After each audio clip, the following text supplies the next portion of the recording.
Hey everyone, welcome to the very first episode of Intentional Money Moves live with Leah Hadley. I am so glad that you are here with me. Now, for those of you who are new to my world, I'm Leah Hadley. I'm the founder of Intentional Wealth Partners and Intentional Divorce Solutions, as well as the Watch Her Thrive community. And I have spent almost 10 years. Next year is our 10-year anniversary in business. But I've actually spent almost 2 decades helping women to take control of their financial lives. I am a certified divorce financial analyst. I'm an accredited financial counselor. I am a master analyst in financial forensics. But my most important job, I'm a mom of three and somebody who is deeply passionate about helping women to build financial confidence and really get what they deserve, not what they think they deserve, but what they actually deserve. So, this show is really all about real talk when it comes to money. So, no jargon, no judgment. We are focused on practical strategies that you can actually use to make intentional decisions about your finances. So, every week, we're going to dig into topics that matter to you, whether that is investing, budgeting, mindset, navigating big life transitions, or maybe just trying to figure out how to align your money with what really matters to you. I would love for this to be an interactive space. So if you are watching live, please do drop any questions that you have in the comments. And even if you're watching the replay, I will absolutely come back and respond to those questions and comments. So tell me what's on your mind as it relates to money. I want this to be a space for you too. So we are kicking off this show at the perfect time, right? It's December 30th today. So we are literally 2 days before the new year. And I don't know about you, but this time of year always has me thinking about fresh starts. And what I've learned after being in this industry for as long as I have is that a lot of people do like to make New Year's resolutions around money. And unfortunately, they don't usually stick. And it's not because people don't have good intentions. It's because most of us don't have a clear system in place for making those intentions a reality. So that's what I want to talk about today, how to actually set yourself up for financial success in 2026, not just to hope for it, but to actually set yourself up for success. So let's start. I want to be honest with you. Most people do set financial goals on January 1st and have already abandoned them by February. And there are several reasons why this is the case. First, a lot of people set goals that are just too vague, right? Like save more money, get out of debt. Those things may sound good, but they don't actually tell you what to do when you're sitting there on Wednesday morning trying to make a decision, right? Second, there's no real understanding of your current starting place. So it's hard to create that roadmap if you don't know what your starting point is, right? Most people avoid looking at their full financial picture because, let's be real, right? For some people, it can be overwhelming. For some people, it can be scary, whatever the case. And third, and this is the big one, that there's no support system in place. We try to do it alone in silence, maybe feeling a little shame about where we are. And that isolation actually makes it a lot harder for people to follow through. So if you have set money goals up for yourself in the past and they didn't stick, I want to make sure you know that is not a character flaw, right? The system may have been set up for failure from the beginning. So here is where real change starts. And that is with clarity or awareness, not judgment, clarity, right?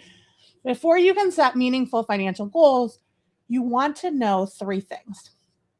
One, you want to know what is coming in and what is going out. And I mean, really know it, not just have a general idea, but I want you to really look over the last 3 months of spending and really get a sense of your patterns. And this, again, this isn't about judgment. This isn't about shaming yourself, but this is about being clear about what is actually happening. Okay. The second thing is, I want you to be clear on what you own and what you owe. So that's your full balance sheet. Assets, what you own, your bank accounts, your vehicles, your home, liabilities, those are your debts. That's what you owe. That's your financial snapshot. And it's important to always have a sense of what that looks like. So I encourage people to update it quarterly. When we're working with clients, we use a financial planning software tool that just updates it regularly. That can be really valuable. And the third thing is, what do you actually value? Now, this is the piece that most people skip. And I think it's the most important. So what matters to you? Because money decisions, we want them to be in alignment with your values. Or if they're not, you're going to feel conflicted about them, right? So when you have clarity on these three things specifically, everything else just gets a little bit easier. You're not guessing anymore, right? You are making informed decisions based on real information and based on what actually matters to you. So the clarity piece is something that we talk a lot about in the Empowered Sisterhood. The Empowered Sisterhood is where I share the intentional money method that I've created. And the intentional money method, the very first pillar of that method is clarity, right? That's the framework that we work with. And clarity is just what we talked about, knowing where you stand, not just in terms of your numbers, but who you are, what you value, what matters to you, right? But we do have another pillar that is specifically about values, right? Because we really want to have our values be a big driver of all of the goal setting and decision making that we're making. And the third pillar is mindset. So the stories that we tell ourselves about money have a huge impact on our financial decisions. And a lot of times the stories that we tell ourselves about money are not serving us. They're not helping us to achieve the goals that we've set out for ourselves. We really want to get clear on where is our mindset, and are there blocks that we are creating that are interrupting the path from where we are to where we want to be, right? All right, strategy is the fourth pillar. Strategy is about creating a plan based on your unique situation and goals. We want to be an efficient plan from a tax planning perspective, in terms of optimizing investments, all of that. Action is the fifth pillar, because at the end of the day, the plan's only going to work if you implement it, right? But a lot of times people want everything else to be in place before they start taking action. And we really encourage people to take action, because action is actually a huge driver of building that financial confidence. And then our last pillar is support, having people in your corner who get it and who can help you stay on track.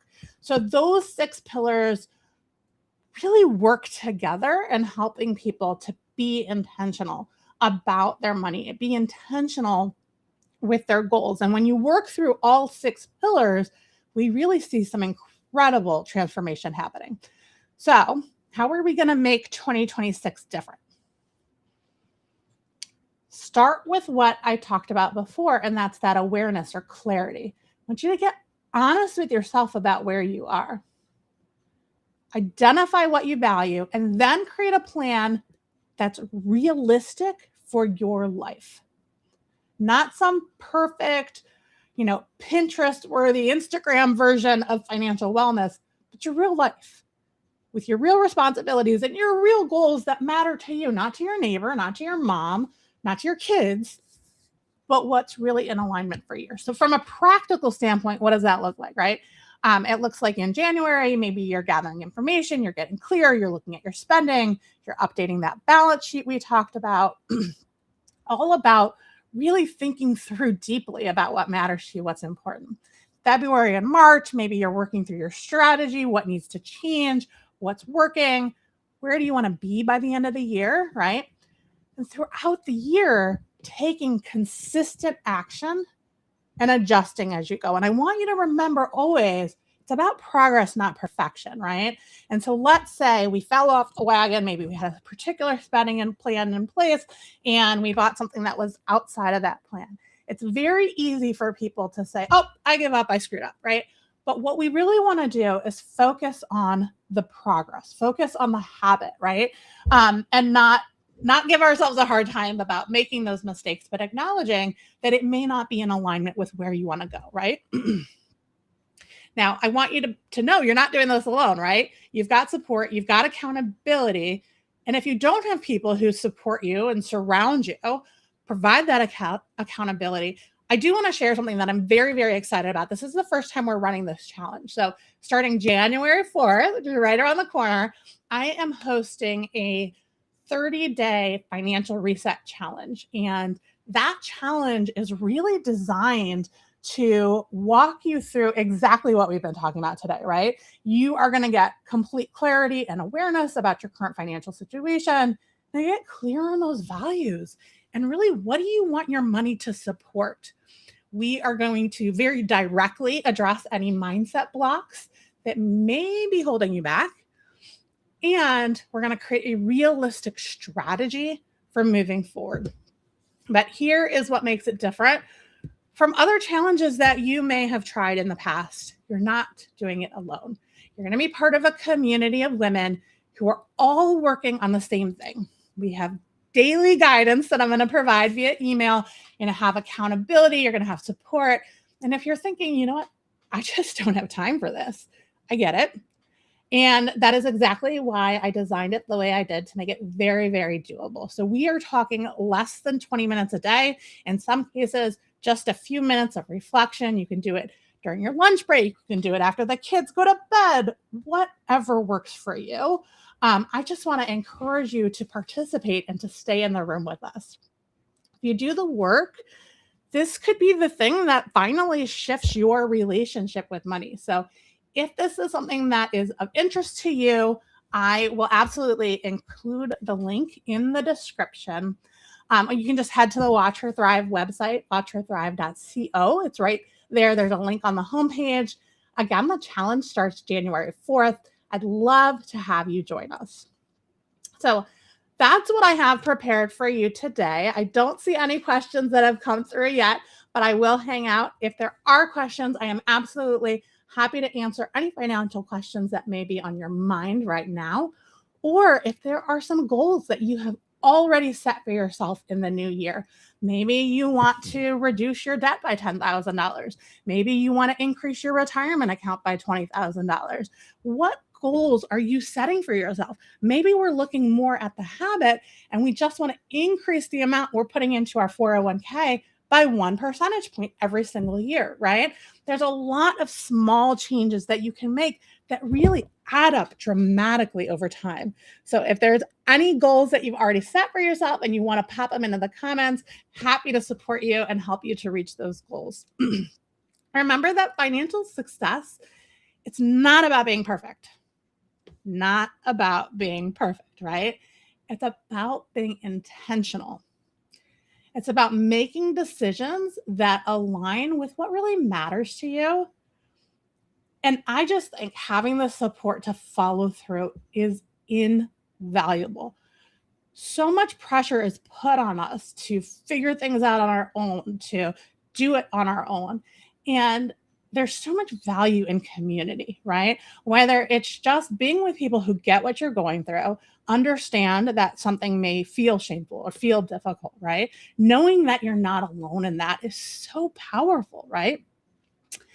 So that accountability piece, that support piece is so valuable. I hope that you will join us for the 30-day reset in January. But regardless, be sure to comment below and let us know what some of your 2026 goals are. If you have questions, we're happy to provide resources, or if we could just celebrate you along the way, we're happy to do that as well.